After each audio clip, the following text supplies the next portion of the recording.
Hi guys, welcome back for another week. This week we're going to have a look at Satin Stitch. We're going to look at it in three different ways. That's our three different circles here. There's a template below for the pattern here, but you can just use the same circle pattern that you did last week. If you did the laid stitch and the burden stitch, it's the exact same. So, for those of you that are new, that have not experienced this channel before, welcome. We're working on a sample stitch book where we're sampling stitches and then producing a embroidery to play with those stitches and get experience with them. So I'll just do a quick run through of the materials and stuff here, but if you want more information, have a look at the first introduction tutorial for the piece. For those of you who've been working along with me, great to see you back. This is the last lot that we're going to do for the third page, so we'll then be able to put that page together and work on our finalised embroidered piece, which I'm looking forward to. So, quick rundown. I've got linen fabric in here, but you can use cotton, whatever you've got. It's not a special embroidery in linen, it's just plain fabric from a fabric shop. I've put a backing of woven interface on the back just to help give it a bit of stability. I prefer the woven, it just gives it a little bit more movement in the material.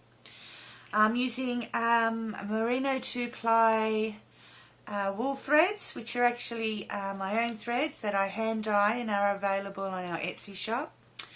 We've got here eucalyptus leaves, coreopsis and marigold. So these are all hand dyed and naturally dyed on 100% merino wool. So these are what I'm using. You of course don't need to use those, any 2-ply wool will do. Or something like a Pearl 5 cotton, if that's what you've got. Something thicker. We don't want to be playing around with thin stuff at the moment. All my sizing and everything works around the thicker threads. Alright, so we're going to do Satin Stitch 3 different ways. So what I'm actually going to do, things a little bit different this time. We're going to just complete half a circle and leave the other half of the circle showing the workings underneath. Alright, so our first circle, we're just going to do a plain satin stitch. So we're coming up. Again, if you want to try and get a straight line and you're having a bit of trouble, that first one's always the hardest. You can pull it straight and hopefully that'll give you a little bit of guidance. They're not perfectly straight, that's okay. You can even do them on an angle if you wanted to. See how that goes. So we've gone up, we've gone down. Now last week we then came up here and down there, but this time we're going to go all the way around.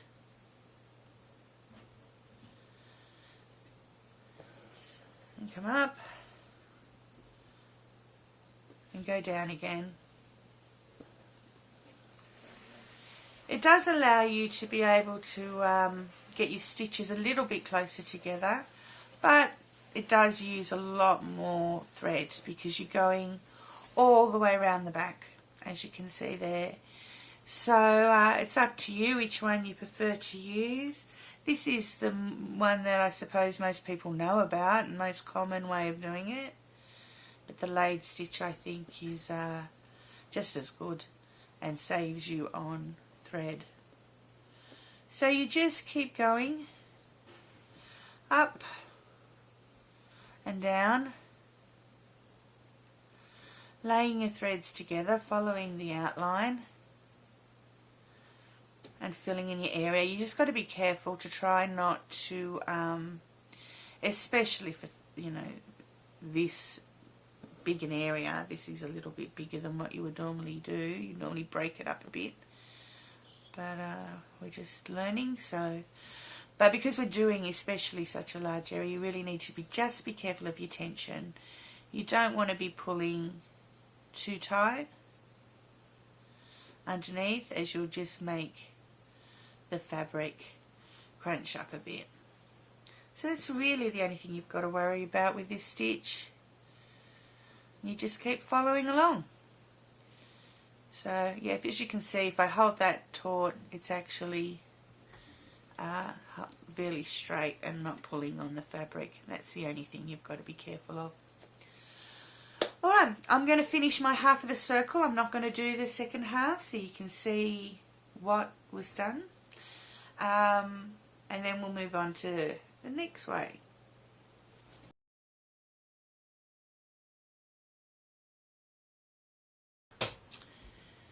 Okay, so I've done my split stitch all the way around the outline.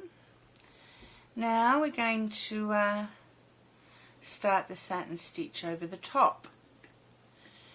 So come up, or you can start at the bottom, wherever you have your join, maybe start there. Doesn't really matter where you start, or whether it's the top or the bottom. So we're just basically now doing exactly the same thing, but we're going over the top of our outline.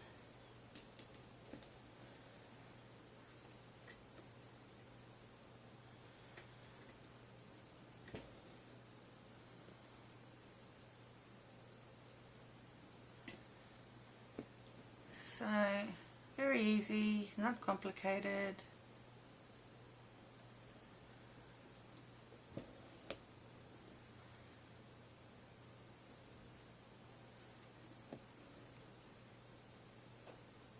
Oops.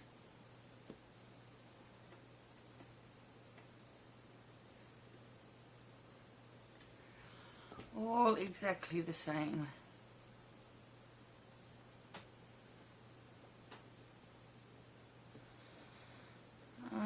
So I'll finish that and come back and we can talk about the differences and get started on the last way of doing our satin stitch. Okay, so I've finished that half of my egg circle, I don't know what you want to call it. And I'm going to work on this. It doesn't matter which circle you use for which one. They're all the same. Now this time round, before we are going to do exactly the same thing we did there, but before we do that, we're going to chuck a little step in between, and we're going to go around the outside with a split stitch.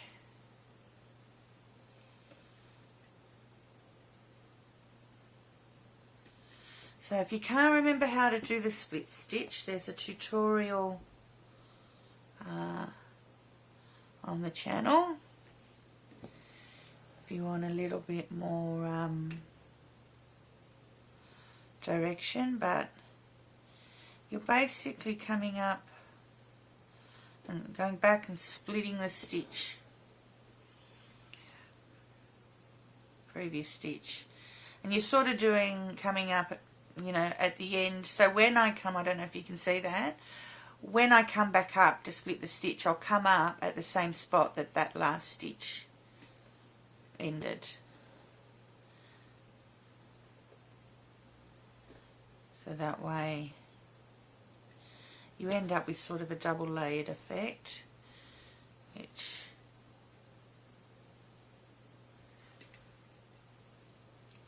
trying very hard. I noticed in the last video that I had a wandering hoop. I tend to have wandering hoops a lot. I'm trying. I'm going to make a concerted effort this time round not to have a wandering hoop, but you know, who knows. Sometimes you just get too involved in the embroidery, you don't notice what else is going on around you, and that's a good thing. Okay, so I'm going to go all the way around and do the whole oval in split stitch, and I'll come back and show you what to do next. Okay, so I've done my split stitch all the way around the outline. Now we're going to start the satin stitch over the top. So come up, or you can start at the bottom, wherever you have your join, maybe start there. Doesn't really matter where you start, or whether it's the top or the bottom. So we're just basically now doing exactly the same thing, but we're going over the top of our outline.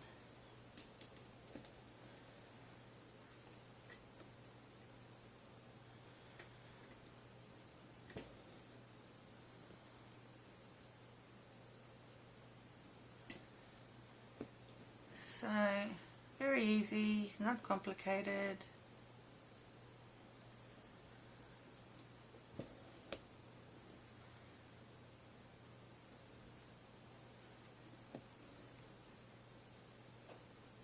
Oops.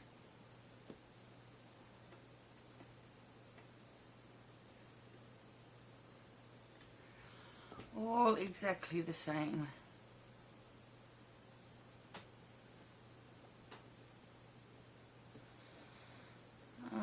So I'll finish that and come back and we can talk about the differences and get started on the last way of doing our satin stitch.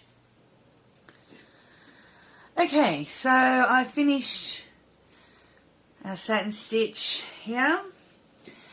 As you can see, I hope you can sort of see or feel, if you're stitching along, the difference between using a split stitch underneath. Just sort of gives you a smoother surface. And if you can imagine, if you're sewing with something like silk, this would very, very readily give you a very shiny, smooth, silky surface, because just by doing that underline underneath. But really, to each their own, and depending on what you're using it for.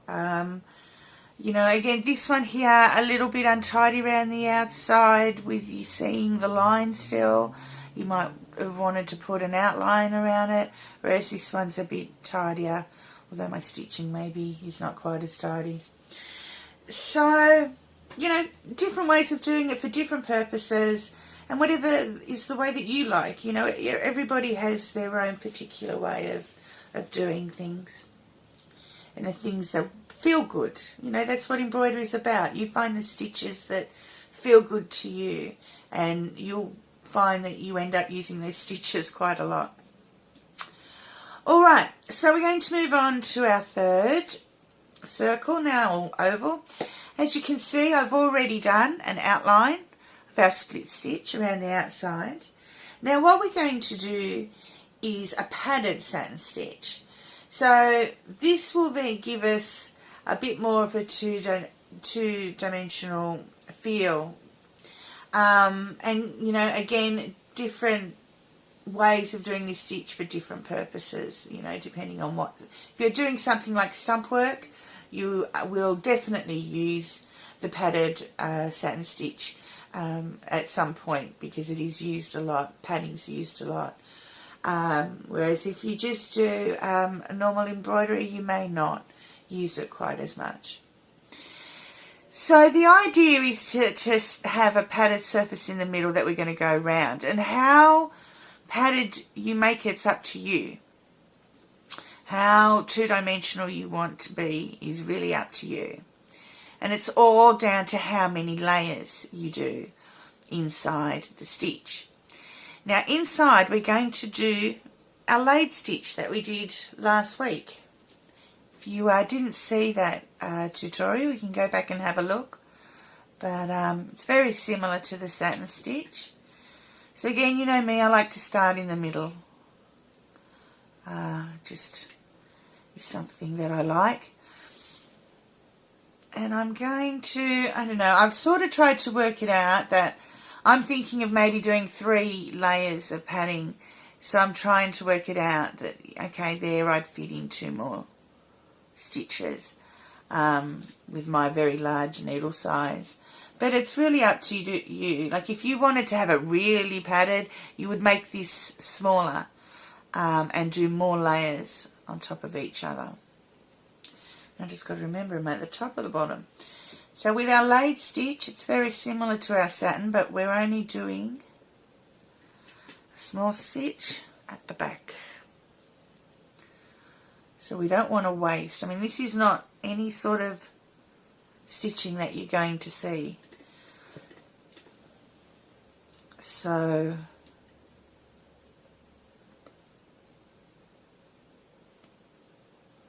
you don't want to be wasting all your threads at the back. And as well, if we turn over, as you can see, we're just doing small stitches at the back. So we're just sort of moving over a bit, going up to the top, and then moving over a bit and going to the bottom, leaving only very small stitches at the back. Now, if we were to do satin stitch in the middle, like this, if you think about it, if we're going to end up doing 3 layers on top of each other, your back is going to end up just as padded as your front. And then when you want to go and frame it, like if you're framing it on a wall hanging or something like that, it's not going to look good. So you want to keep as little thread at the back of your satin stitch, of your padded satin stitch, as possible, to make sure you don't end up padding your back as well as your front, which is why we use the laid stitch. So there we go, we've gone down at the bottom, so now we want to come back up at the bottom, just doing that small stitch at the back.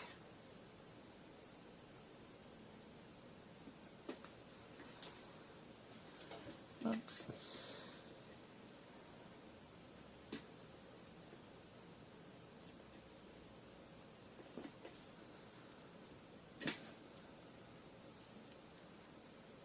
Trying to follow your outline as much as possible. I mean, if you wanted to, you could even draw an oval that you want to follow. But as I said, you're not going to see this in any way, shape or form when we've finished. Well, we will, because we're only going to finish half of it. But normally, you're not going to see this normally when you do the stitch, so it doesn't have to be absolutely perfect. Not that anything ever has to be absolutely perfect. Sometimes the mistakes are what makes things a bit better. You don't want to spend hours and hundreds of hours on an embroidered piece and people think that it's all been machine done. So who wants total perfection? Alright, so again, it's just these little, you can see those a little better now, small stitches, bit by bit, as we go around and fill in. So I'm going to finish off this half, and I'm going to try and keep to the shape, and then I'll do this half the same, and I will come back and show you the next bit. Okay, so I'm back. I finished my laid stitch here in the middle.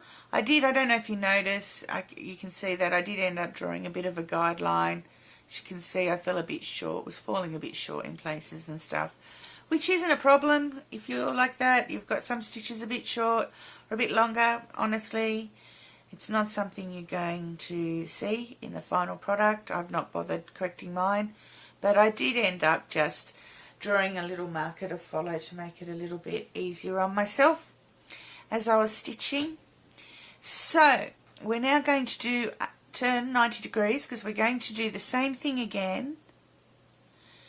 We're just going to come up, whoops, I don't know, come up about halfway in that gap there. And again, I need to apologise again for my nails. I've still got indigo dye all over them. I do apologise.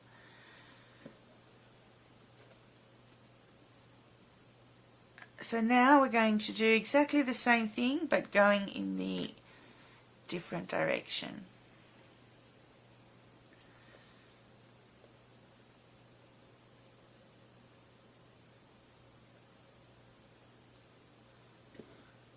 Actually, I might end up doing, I was just thinking, I might end up doing 4 I think I'm going to do 4 layers, because I've got 1, 2, 3. I want to end up going in this direction, so when I do my final I'm going that way, so it stays in line with these two. That's the only reason why. So yeah, I think I'm going to change my mind and not do 3 layers of padding, but do 4.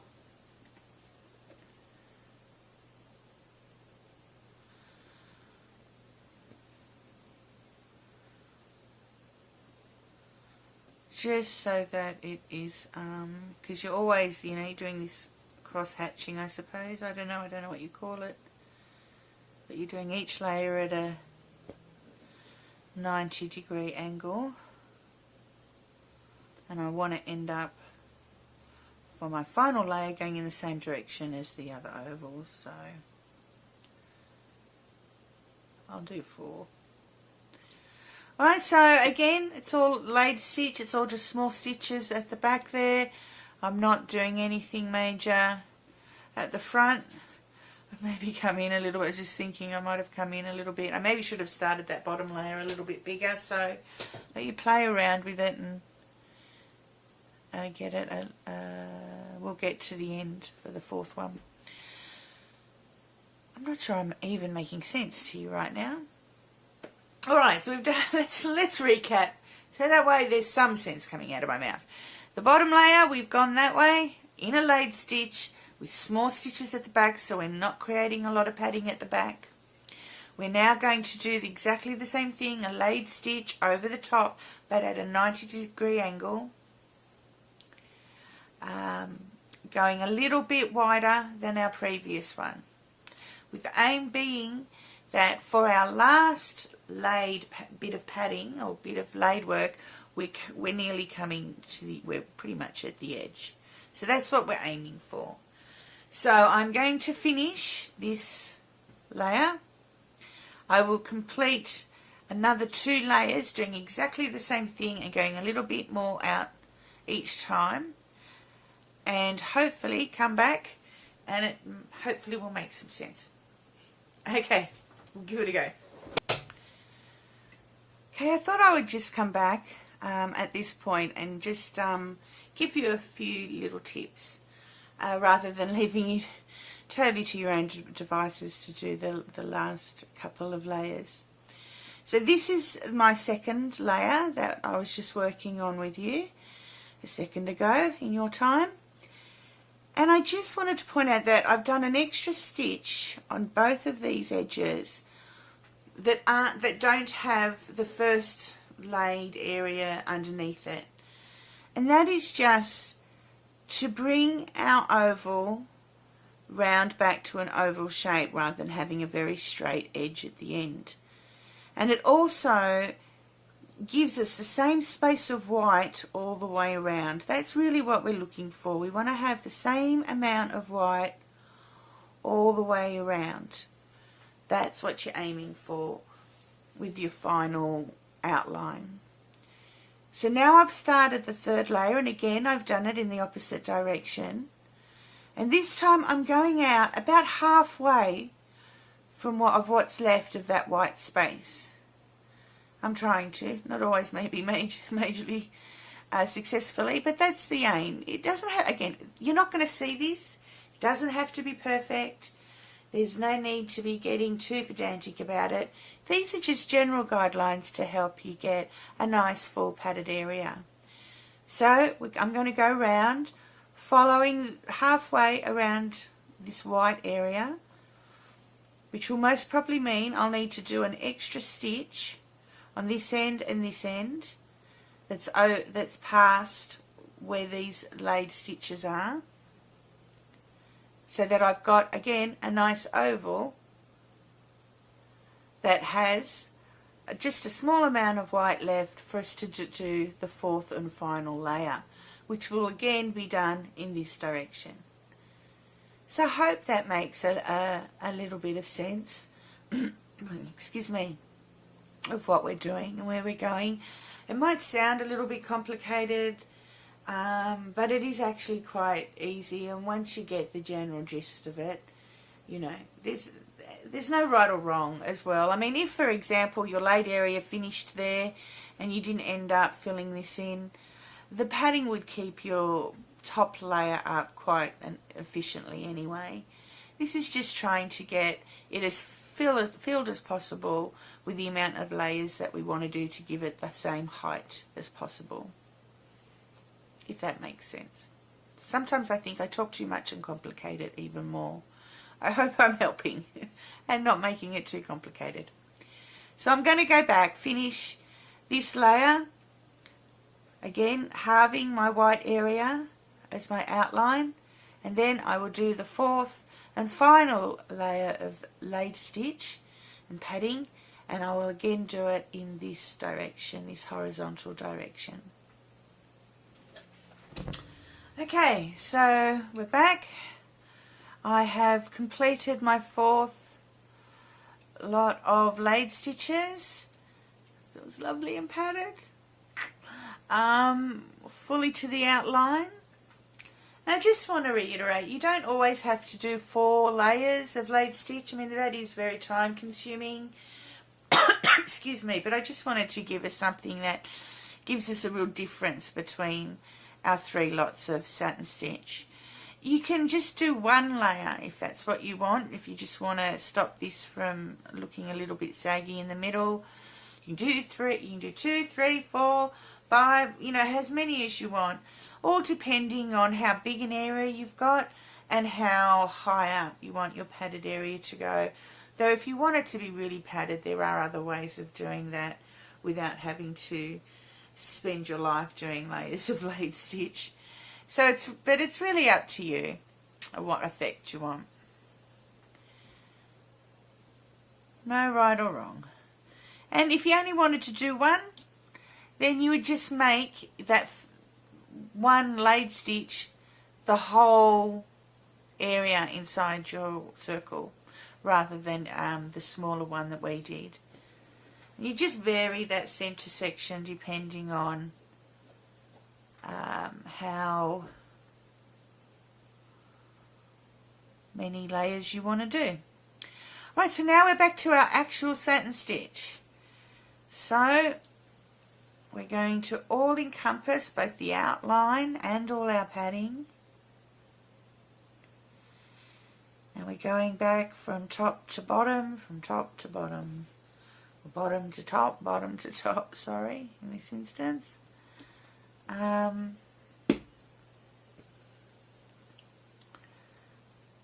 What we were doing before.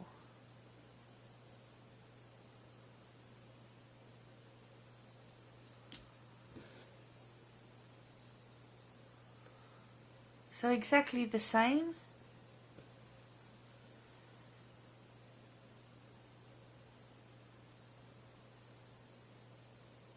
As our other satin stitches. So you can see there we've got layers of our laid stitch, and now we're doing the satin stitch.